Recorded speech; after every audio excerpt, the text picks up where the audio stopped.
Friends, Manipal ಕಿಚನ್ಗೆ ಎಲ್ರಿಗೂ ಸ್ವಾಗತ. ಹೇಗಿದ್ದೀರಿ ನೀವೆಲ್ಲ? ನಾನು ಮತ್ತು ನನ್ನ ಹಸ್ಬೆಂಡ್ ಇಬ್ಬರೇ ಇರೋದು ಮನೆಯಲ್ಲಿ, ಮತ್ತು ಮಕ್ಕಳು ಬೇರೆ ಬೇರೆ ಕಡೆ ಇದ್ದಾರೆ. ಎಲ್ಲರೂ ಸೌಖ್ಯವಾಗಿದ್ದಾರೆ.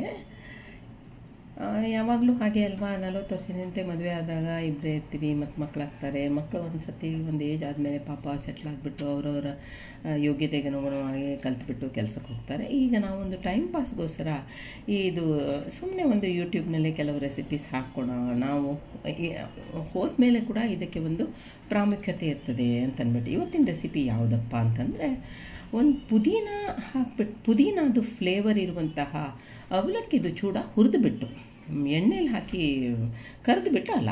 ಈಗ ಇದಕ್ಕೆ ಏನೇನು ಬೇಕಂತ ನೋಡೋಣ. ನೋಡಿ, ನಾನು ತೆಳು ಅವಲಕ್ಕಿ ತೊಗೊಂಡಿದ್ದೀನಿ. ಇದನ್ನು ಸೂಪರ್ ಫುಡ್ ಅಂತ ಕರೀತಾರೆ ಫ್ರೆಂಡ್ಸ್. ಇದರಲ್ಲಿ ತುಂಬ ನ್ಯೂಟ್ರಿಯೆಂಟ್ಸ್ ಇದೆ. ಇದು ನಮ್ಮದು ಎನರ್ಜಿ ಲೆವೆಲನ್ನು ಬೂಸ್ಟ್ ಮಾಡ್ತದೆ, ಮತ್ತು ಜೀರ್ಣಕ್ರಿಯೆಗೆ ಹೆಲ್ಪ್ ಮಾಡ್ತದೆ. ನಾನು ಇದಕ್ಕೆ ಇದರಲ್ಲಿ 5 ಕಪ್ಪು, ಅಮೆಝಾನ್ ಕಪ್ನಲ್ಲಿ 5 ಕಪ್ಪು, ಅಂದರೆ ತೂಕ ಮಾಡಲಿಕ್ಕೆ ಹೋದರೆ ನೀವು 300 ಗ್ರಾಮ್ಸ್ ಇದೆ, ಅಷ್ಟು ಯೂಸ್ ಮಾಡಿದ್ದೀನಿ. ಈಗ ಬೇರೆ ಏನು ಬೇಕಂತ ನೋಡೋಣ. ಕಡಲೆಕಾಯಿ ಬೀಜ, ಹಾಗೆ ಕೊಬ್ಬರಿ ಸ್ಲೈಸಸ್ಸು, ಮತ್ತು ಒಂದು ಸ್ವಲ್ಪ ಹುರುಗಡ್ಲೆ, ಹಾಗೆ ನಾನು ಬಾದಾಮಿನ ಸೀಳಿ ಇಟ್ಟಿದ್ದೀನಿ, ಹಾಗೆ ಮತ್ತು ಸ್ವಲ್ಪ ಗೋಡಂಬಿ. ಹಾಗೆ ಬೇರೆ ಎಲ್ಲ ಏನು ಬೇಕು ಒಗ್ಗರಣೆಗೆ? ಈಗ ಸಾಸಿವೆ 1 ಟೀ ಸ್ಪೂನಷ್ಟು, ಸ್ವಲ್ಪ ಅರಿಶಿನ ಪುಡಿ 1-2 ಚಿಟಿಕೆ, ರುಚಿಗೆ ತಕ್ಕಷ್ಟು ಉಪ್ಪು, ಮತ್ತು ಕಪ್ಪು ಉಪ್ಪು ಬ್ಲ್ಯಾಕ್ ಸಾಲ್ಟ್ ಅಂತಲ್ಲ, ಅದು ಒಂದು ಅರ್ಧ ಟೀ ಸ್ಪೂನು. ಚಾಟ್ ಮಸಾಲ ಹಾಕ್ಕೋಬೋದು ಅದಕ್ಕೆ ಬದಲಾಗಿ, ಮತ್ತು ಸಕ್ಕರೆ ಪುಡಿ, ಹಾಗೆ ಫ್ರೆಶ್ ಆಗಿರೋ ಕರಿಬೇವಿನ ಸೊಪ್ಪು, 1 ಹಸಿಮೆಣಸಿನ್ಕಾಯಿ ಇಲ್ಲಿ ಒಗ್ಗರಣೆಗೆ ಯೂಸ್ ಮಾಡಿದ್ದೀನಿ, 2 ಕೆಂಪು ಮೆಣಸಿನ್ಕಾಯಿ, ಇನ್ನೊಂದು ಹಸಿಮೆಣಸಿನ್ಕಾಯಿ ನಾನು ಮಸಾಲೆನಲ್ಲಿ ಯೂಸ್ ಮಾಡಿದ್ದೀನಿ. ಈಗ ನೋಡಿ, ಒಂದು ಫ್ರೆಶ್ ಆಗಿರೋ ಪುದೀನ ಎಲೆ ತೊಗೊಂಡಿದ್ದೀನಿ, 1 ಹಿಡಿಯಷ್ಟು ತೊಗೊಂಡಿದ್ದೀನಿ. ಅದಕ್ಕೆ ಒಂದು ಹಸಿಮೆಣಸಿನ್ಕಾಯಿ ಹಾಕ್ಕೊಂಡಿದ್ದೀನಿ. ಯಾಕೆ ಅಂತಂದರೆ ಸ್ವಲ್ಪ ಖಾರ ಬರಬೇಕಲ್ಲ, ಬೇರೆ ಏನೂ ಹಾಕೋದಿಲ್ಲ ನಾವು ಅದಕ್ಕೆ. ಈಗ ಒಂದು ಹಸಿಮೆಣಸಿನ್ಕಾಯಿ ಚೆನ್ನಾಗಿ ಖಾರ ಇದೆ, ಅದನ್ನು ಬ್ಲೆಂಡರ್ ಬೌಲ್ಗೆ ಹಾಕ್ಕೊಳ್ಳಿ. ಹಾಗೆ 1 ಹಿಡಿಯಷ್ಟು ಪುದೀನನ ಚೆನ್ನಾಗಿ ತೊಳೆದು, ನಮ್ಮ ಮನೆಯದೇ ಅದು, ತೊಳೆದುಬಿಟ್ಟು ಅದನ್ನು ಹಾಕ್ಕೊಂಡು, ನೀರು ಹಾಕಬೇಡಿ, ಚೆನ್ನಾಗಿ ಪೌಡ್ರ್ ಥರ ಮಾಡ್ಕೋಬೇಕು. ಅಂದರೆ ಸ್ವಲ್ಪ ಒದ್ದೆ ಪೌಡ್ರ್ ಆಗುತ್ತೆ ಅದು, ಯಾಕಂದರೆ ನೀರು ಹಾಕದೇ ಇದ್ರೂ ಇದರಲ್ಲಿ ನೀರಿನ ಅಂಶ ಇದೆ ಅಲ್ವಾ ಪುದೀನದಲ್ಲಿ. ನೋಡಿ ಹೆಂಗಾಗಿದೆ ನೋಡಿ, ಅದನ್ನು ಹಾಕ್ಬಿಟ್ಟು ಇವಾಗ ನಾವು ಈ ರೆಸಿಪಿನ ಮಾಡುವಂಥದ್ದು ಪರ್ಫೆಕ್ಟಾಗಿ ಪೌಡ್ರ್ ಆಗಿದೆ. ಈಗ ಒಂದು ಪ್ಯಾನ್ಗೆ, ದಪ್ಪ ತಳದ ಪ್ಯಾನ್ಗೆ 3 ಟೇಬಲ್ ಸ್ಪೂನಷ್ಟು ನಾನು ಕಡಲೆಕಾಯಿ ಎಣ್ಣೆ ಯೂಸ್ ಮಾಡಿದ್ದೀನಿ. ಹಾಕ್ಕೊಳ್ಳಿ. ಅದು ಬಿಸಿ ಆದಮೇಲೆ ಮೀಡಿಯಮ್ ಫ್ಲೇಮಲ್ಲಿ ಇಡಿ. 1/3 ಕಪ್ಪು ಕಡಲೆಕಾಯಿ ಬೀಜ ಹಾಕಿದ್ದೀನಿ. ಅದನ್ನು ಕ್ರಿಸ್ಪಿ ಆಗಬೇಕು ಅಷ್ಟೊತ್ತು ತನಕ, ಅಂದರೆ ಗರಿ ಆಗೋ ತನಕ ಕೈ ಆಡಿಸ್ಕೊಳ್ಳಿ ಅದರಲ್ಲೇ, ಎಣ್ಣೆನಲ್ಲೇ. ನೋಡಿ ಈಗ ಆಯಿತು, ಬಣ್ಣ ಕೂಡ ಚೇಂಜ್ ಆಯಿತು, ಚೆನ್ನಾಗಿ ಹುರಿದಿದೆ. ಈಗ ಅದನ್ನು ಒಂದು ಪ್ಲೇಟ್ಗೆ ಟ್ರಾನ್ಸ್ಫರ್ ಮಾಡಿ ಇಟ್ಕೊಳ್ಳಿ. ಇವಾಗ ಈ ಗೋಡಂಬಿ 3 ಟೇಬಲ್ ಸ್ಪೂನು.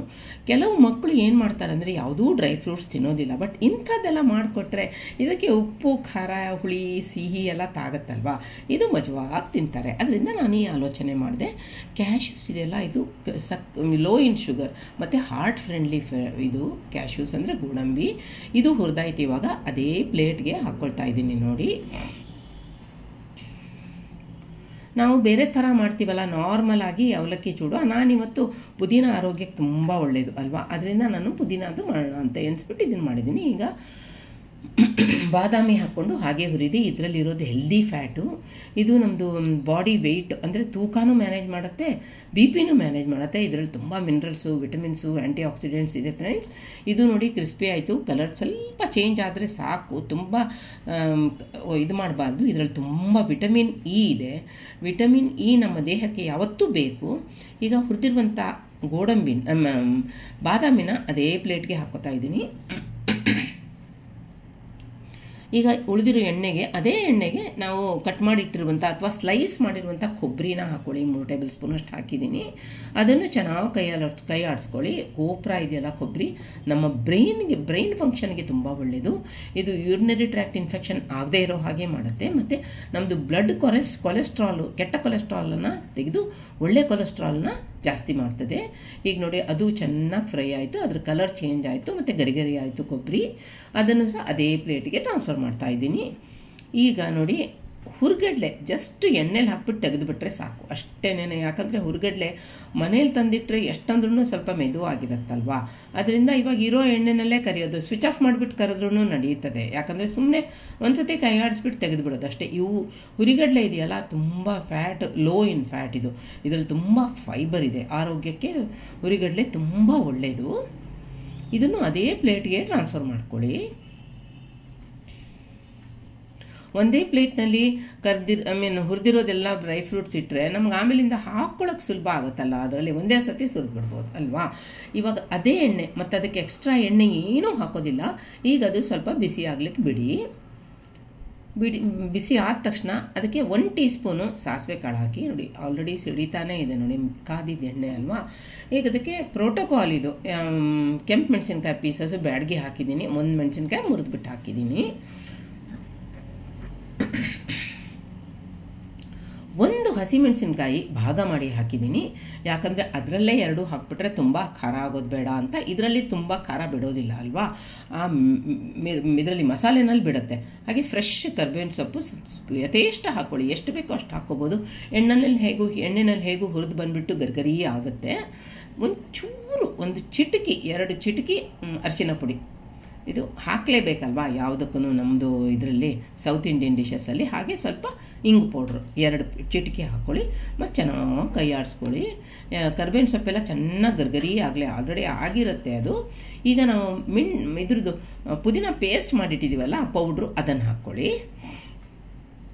ಅದು ಪೇಸ್ಟು, ಅದು ಪೌಡ್ರಲ್ಲ ಪೇಸ್ಟ್ ಅದನ್ನು ಹಾಕ್ಕೊಳ್ಳಿ. ಮತ್ತು ಲೋ ಫ್ಲೇಮಲ್ಲೇ ಚೆನ್ನಾಗಿ ಕೈ ಆಡಿಸ್ಕೊಳ್ಳಿ. ಒಂದು 2 ರಿಂದ 3 ನಿಮಿಷ ತನಕ ನೀವು ಕೈ ಆಡಿಸ್ಕೊಂಡ್ರೆ ಅದೆಲ್ಲ ಅದರಲ್ಲಿರೋ ನೀರಿನ ಅಂಶ ಹೋಗಿಬಿಟ್ಟು ಸೈಡಲ್ಲಿ ಎಣ್ಣೆ ರಿಲೀಸ್ ಆಗೋಕ್ಕೆ ಶುರು ಆಗುತ್ತೆ. ನೋಡಿ ಅಲ್ಲಿ ನೋಡಿ ಸೈಜಲ್ಲಿ ಎಣ್ಣೆ ರಿಲೀಸ್ ಆಗೋದು ತೋರಿಸಿದ್ದೀನಿ ನೋಡಿ ನಾನು ಅಲ್ವಾ. ಚೆನ್ನಾಗಿ ಕ್ರಿಸ್ಪಿ ಆಯಿತು ಇದು. ಹಾಗಾದರೆ ಮಾತ್ರ ನಮಗೆ ಸ್ವಲ್ಪ ಕಲರ್ ಅದಕ್ಕೆ ಬರುತ್ತಷ್ಟೇ. ನಾನು ಇದಕ್ಕೆ ಕಲರೆಲ್ಲ ಏನೂ ಹಾಕಿಲ್ಲ.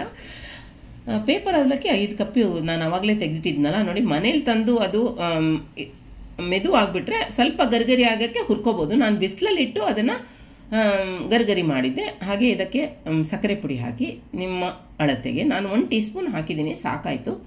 ರುಚಿಗೆ ತಕ್ಕಷ್ಟು ಉಪ್ಪು ಹಾಕಿ ಆಮೇಲೆ ಇನ್ನು ಸ್ವಲ್ಪ ಹೊತ್ತಿನಲ್ಲಿ ಅಂದರೆ ಒಂದು ಸತಿ ಮಿಕ್ಸ್ ಮಾಡಿದ ಮೇಲೆ ಅಡ್ಜಸ್ಟ್ ಮಾಡ್ಕೋಬೋದು. ಜಾಸ್ತಿ ಹಾಕಿಬಿಟ್ರೆ ಕಷ್ಟ ಅಲ್ವಾ. ಅರ್ಧ ಟೀ ಸ್ಪೂನ್ ನಾನು ಬ್ಲ್ಯಾಕ್ ಸಾಲ್ಟ್ ಹಾಕಿದ್ದೀನಿ. ಇದ್ರ ಬದಲಾಗಿ ನೀವು ಚಾಟ್ ಮಸಾಲ ಹಾಕೋಬೋದು. ನನಗೆ ಬ್ಲ್ಯಾಕ್ ಸಾಲ್ಟೇ ಸಾಕು ಅನ್ನಿಸ್ತು, ಅದಕ್ಕೆ ಬ್ಲ್ಯಾಕ್ ಸಾಲ್ಟೇ ಹಾಕ್ಕೊಂಡಿದ್ದೀನಿ. ನೋಡಿ ಸ್ವಲ್ಪ ಕಲರ್ ಬಂದಿದೆ ನೋಡಿ. ಈ ಥರ 2 ಸೌಟ್ ತೊಗೊಂಡು ಮಿಕ್ಸ್ ಮಾಡ್ಕೊಳ್ಳಿ ಲೋ ಫ್ಲೇಮಲ್ಲಿ ಇಟ್ಬಿಟ್ಟು. ಆವಾಗ ಅದರದ್ದೆಲ್ಲ ಕಲರ್ ಇದಕ್ಕೆ ತಗೊಳುತ್ತೆ, ಅವಲಕ್ಕಿಗೆ ತಗೊಳುತ್ತೆ ಮತ್ತು ತುಂಬ ಚೆನ್ನಾಗಾಗುತ್ತೆ ಫ್ರೆಂಡ್ಸ್. ಇದು ಸೂಪರಾಗಿ ಆಗುತ್ತೆ.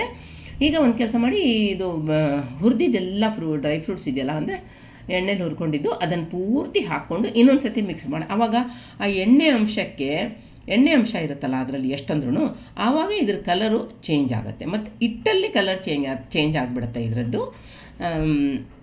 ಯಾಕಂದರೆ ಅದು ಪುದೀನ ಪೌಡ್ರನ್ನ ನಾವು ಫ್ರೆಶ್ಶಾಗಿ ಮಾಡಿಬಿಟ್ಟು ಹುರಿದಿದ್ದೀವಲ್ವಾ, ಅದರಿಂದ ಚೆನ್ನಾಗಿ ಕಲರ್ ಬರುತ್ತೆ. ಈಗ ರೆಡಿ ಆಯಿತು ಪುದೀನ ಅವಲಕ್ಕಿ ಚೂಡ.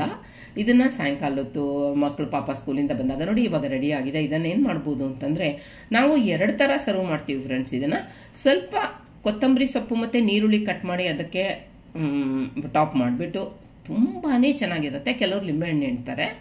ನಾವು ಚಾಟ್ ಮಸಾಲ ಹಾಕದೇ ಇರೋದ್ರಿಂದ ಹಿಂಡ್ಕೋಬೋದು. ಇನ್ನೊಂದು ಏನು ಅಂದರೆ ಸ್ವಲ್ಪ ತೆಂಗಿನಕಾಯಿ ಮತ್ತು ಕೊತ್ತಂಬರಿ ಸೊಪ್ಪು ಇದನ್ನೇ ಹೀಗೆ ಟಾಪ್ ಮಾಡ್ಕೋಬೋದು. ನೋಡಿ ಅಲ್ಲಿ ಕಲರ್ ಕಾಣುತ್ತಲ್ಲ ನಿಮಗೆ, ಎಷ್ಟು ಚೆನ್ನಾಗಿ ಒಂಥರ ಗ್ರೀನಿಶ್ ಬಂದಿದೆ ಅಲ್ವಾ. ನೋಡಿ ಇದು ನೋಡಿ ತುಂಬ ಚೆನ್ನಾಗಿದೆ. ನನ್ನ ಚಾನಲ್ಗೆ ದಯಮಾಡಿ ಸಬ್ಸ್ಕ್ರೈಬ್ ಮಾಡಿ ಫ್ರೆಂಡ್ಸ್, ಸಪೋರ್ಟ್ ಮಾಡಿ. ಎಲ್ಲರಿಗೆ ನಮಸ್ಕಾರ.